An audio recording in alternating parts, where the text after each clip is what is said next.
వాసిస్తాం. అది మామూలుగా చాలా మందికి 2 ఏళ్ళు 3 ఏళ్ళు కూడా పట్టింది. నాకు 2వ నెలలోనే అది వచ్చేసింది. ఎందుకని ఇవన్నీ వేసేటప్పటికి 2వ నెల 1800 రూపాయలు అంత వచ్చింది డబ్బులు. వచ్చేటప్పటికి నాకు ఆ రోజున ఉన్న తృప్తి నాకు బాగా గుర్తు. కంకిపాడులో రాజేష్ అని కంకిపాడు స్టెంగర్ ఉండేవాడు. ఆడునే నేను వాడిని తీసుకెళ్లి స్వీట్ షాప్ లో నాకు ఈ పెళ్లిళ్లలో అది ఉంటుంది చూడండి, మన బాదం కేక్, అది ఎప్పుడో పెళ్ళప్పుడు తిన్నాను, ఇష్టం. కానీ ఒకటే వేస్తారు కదా పెళ్ళిలో, కాబట్టి ఆ రోజున 1/4 కిలో కొనుక్కుని తిన్నా. అంటే నా సొంత డబ్బులు నేను ఖర్చు పెట్టగలనని.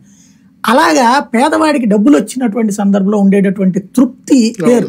ఇప్పుడు మీరు ఒక్కసారి కనుక్కుంటే, నేను గ్రౌండ్ లెవెల్లో కొంతమంది వ్యాపారులు చెప్పిన పాయింట్ నాకేంటంటే, జగన్ ఈ బటన్ నొక్కిన వారంలో ఎలక్ట్రానిక్ షాప్స్ వాళ్ళు, టీవీల, ఫ్రిడ్జ్ల, ఏసీల ఇట్లాంటి వాళ్ళు, అట్లాగే 2 వీలర్ల షాపుల వాళ్ళు హైదరాబాద్ తో మాట్లాడుకుని కన్సైన్మెంట్లు ఎక్కడికి తెప్పించేసుకుంటున్నారు, అక్కడ దించుకోకుండా లోడు.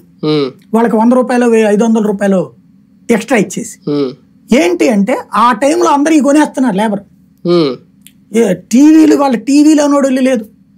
ఇప్పుడు ఇదివరకు మా ఇంట్లో టీవీ కొత్తది కొన్న టైంలో పాతది కొంచెం కలర్ తక్కువ వస్తుందని కొన్నప్పుడు అది తీసుకెళ్తానికి మా పని అమ్మాయితో పాటుగా ఆ ఏరియాలో 2-3 తెలిసినటువంటి వాళ్ళు కూడా పోటీ పడ్డారు.